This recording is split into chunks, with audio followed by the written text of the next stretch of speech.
امی میرے موزے کہاں ہیں؟ پلیز آپ ڈھونڈ دیں۔ افسا نے اپنی امی کو پکارتے ہوئے کہا۔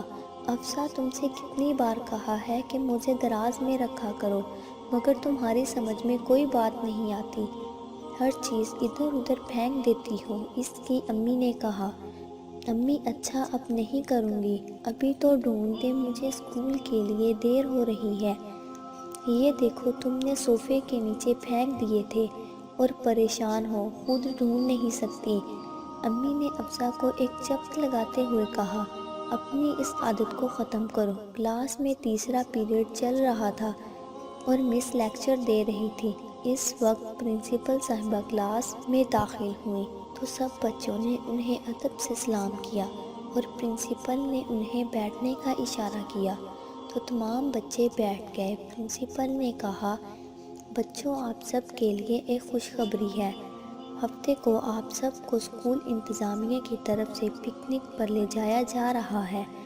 جو بچے جانا چاہتے ہیں وہ اپنا نام اپنی اساتذہ کے پاس لکھوا لیں، اور بچوں آپ سب کو صاف ستھرے ہو کر یونیفارم میں آنا ہے، وہاں پر بڑے بڑے لوگ آئیں گے۔ پرنسپل کے جاتے ہی بچے خوشی سے ایک دوسرے سے پوچھنے لگے، کون کون آئے گا؟ افسا نے اپنی سہیلی فاطمہ سے پوچھا، فاطمہ تم پکنک پر آؤ گی؟ فاطمہ نے کہا، ہاں ہم دونوں مل کر خوب مزے کریں گے۔ افسا کو بھی اس کی امی نے اجازت دے دی، اس لیے وہ بہت خوش تھی، اسے بس ہفتے کے دن کا انتظار تھا۔ آخر ہفتے کا دن آ ہی گیا۔ افسا صبح جلدی اٹھ گئی اور تیار ہونے لگی۔ اس نے یونیفارم اٹھانے کے لیے ہاتھ بڑھایا تو وہاں پر یونیفارم تھا ہی نہیں۔ وہ بہت پریشان ہو گئی اور اسے یاد آیا کہ اس نے یونیفارم کل اتار کر یہاں لٹکایا ہی نہیں تھا، پتہ نہیں کہاں پھینک دیا۔ افسا نے اپنی امی کو بتایا، امی میں نے یونیفارم کل پتہ نہیں کہاں رکھا تھا، مجھے یاد بھی نہیں آ رہا، اب میں پکنک پر کیسے جاؤں گی؟ میں تم سے ہمیشہ کہتی تھی نہ کہ ہر چیز کو اس کی جگہ پر رکھا کرو، لیکن تم نے کبھی میری بات ٹھیک طرح سے سنی ہی نہیں، تمہیں کسی بھی چیز کی قدر ہی نہیں ہے، اتنی لاپرواہی نہیں کرتے، اب تم پکنک پر کیسے جاؤ گی؟ اس کی امی نے غصے سے کہا۔ اب افسا کو اپنے کیے پر پچھتاوا ہو رہا تھا اور وہ سر جھکائے کھڑی تھی اور شرمندگی اور ندامت کے آنسو اس کے چہرے پر روا تھے۔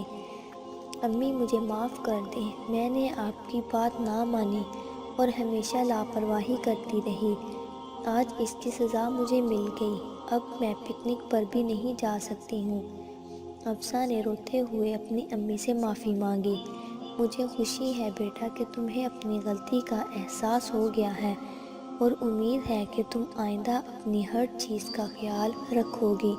امی نے افسا کو گلے لگاتے ہوئے کہا، یہ لو اپنی یونیفارم، یہ بے جگہ پڑی تھی، میں نے دھو کر استری کر کے رکھ دی تھی۔